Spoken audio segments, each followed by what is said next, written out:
YouTube. You found me on a Saturday morning after a very long week. Good beautiful weather though. It's the day of the Northwest 200, the big motorbike race in Northern Ireland, and I'm nowhere near it. I'm hiding in the woods. I've just trekked in and scouted around. Done a wee bit of tracking this morning. Chilled out just for a bit in the hammock. I'm just going to cook a bit of breakfast. This morning's going to be in an open fire. A wee bit of fire going just between a couple of rotten logs there, just for a bit of stability to cook on. And this is where I'm at. The bird song in here is just so intense this morning. It's just the perfect place to be.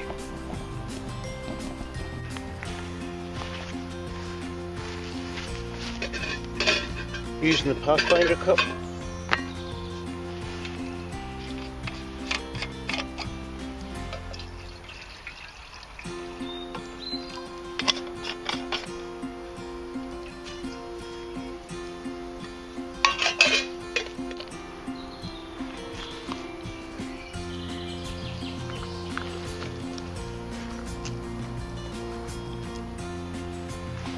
And the water should boil there safely. I'm on army rations this morning. Donated by a friend. Bit of steak and vegetable.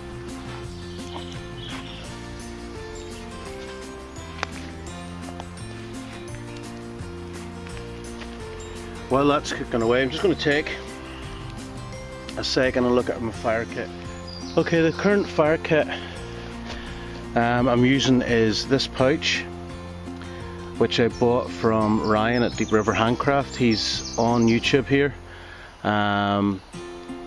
There's an awful lot of great custom, handmade, high quality leather products. He's up in Alaska, so you do have to wait.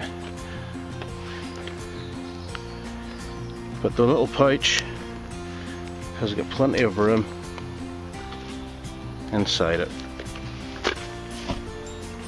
So what does the kit contain? Well, at the minute there's a couple of different items. First one I'm going to look at is this. This little kit came from a friend called Ricky. Ricky's on Instagram under the tag RickyDot. That's REEKYDOT.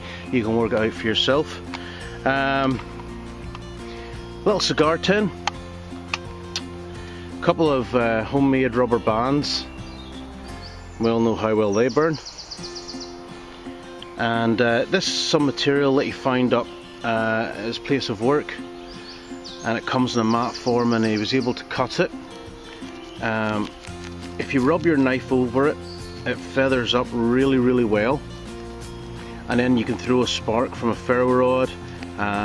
You can use a lighter, and that'll take a spark or burn quite well. What he's done inside the tin, and there's good old faithful lighter, is he's cut some of this into strips, and that's how I lit today's fire. Cut these strips. He's actually soaked them in a flammable liquid. I believe it's paraffin. He soaked them in, and then whenever they were saturated, he took them out and he dipped them into wax to seal the flammable liquid. Now obviously what you need to do is you need to scrape the wax off, and then feather up a bit of the fabric, throw a spark on, and it actually burns really well, has a good long burn time on it. So there's one part of the fire kit, just something that was prepped, given to me, a wee gift, and today's fire was lit by it. It's just handy to keep an eye out around work and places, and just pick up odds and ends sometimes and see what actually can be used for fire kit. Okay, the next item, just a little cotton bag, a little drawstring cotton bag, and inside it, King Alfred's cake,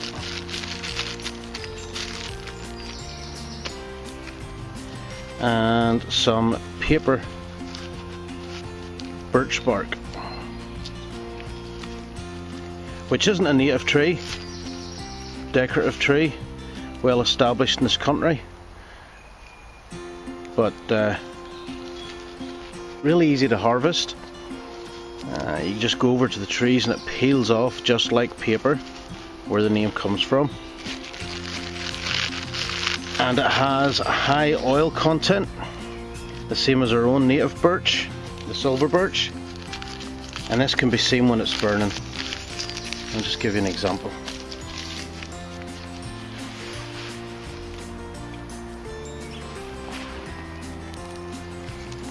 So you can just see, hopefully, the black smoke and the high flame coming off that. Okay, there's more in the pouch. Always carry a backup ferro rod. I've one on my sheath for the white stag, the knife from Young Knight.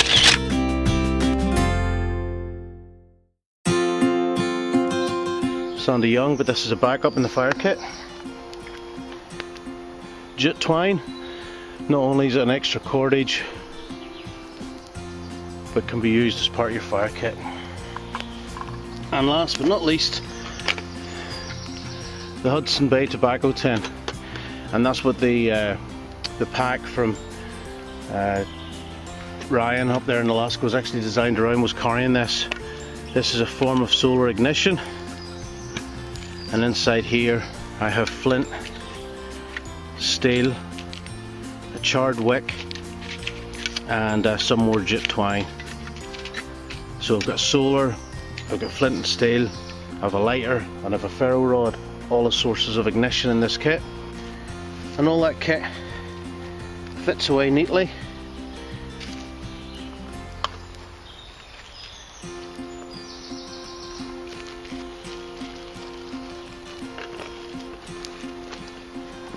Into the pouch, and it's just a simple wrap around and tuck in leather tie. And while we've discussed this, the water's boiled and it's time for me to have something to eat, so catch us again in a minute. As highly tasty as the good old MOD rations are, I think this morning we'll add a little bit of the woodland to it.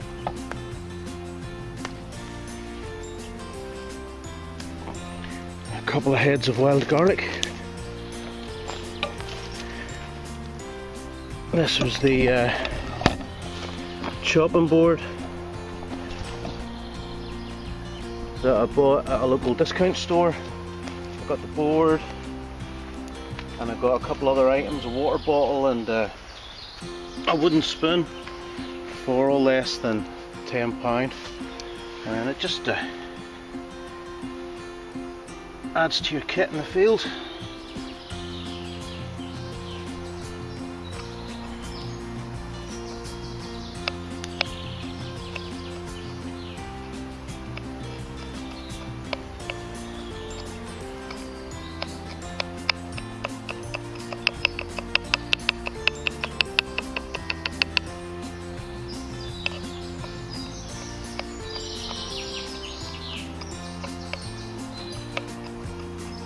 For those that don't know, the wild garlic, it's all edible.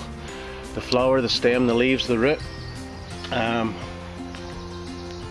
During this time of year, whenever the plant is in flower, it puts a lot of its energy into the flower, so a lot of the flavours in there.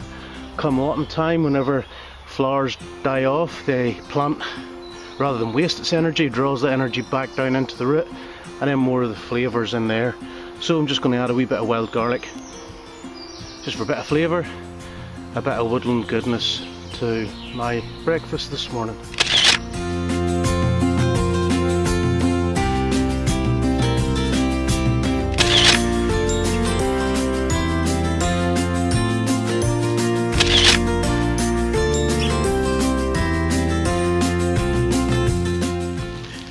Okay, I'm not sure how well or how close this comes to Lone Wolf's homemade mother-in-law stew, but this is MOD beef and veg wild garlic, freshly prepared in the field. You know what, I don't mind a bit of garlic, and hopefully the midges out here do, so we'll up the garlic ratio just a wee bit more. Bon appetit, boys and girls, and in the other animal species that follow my channel.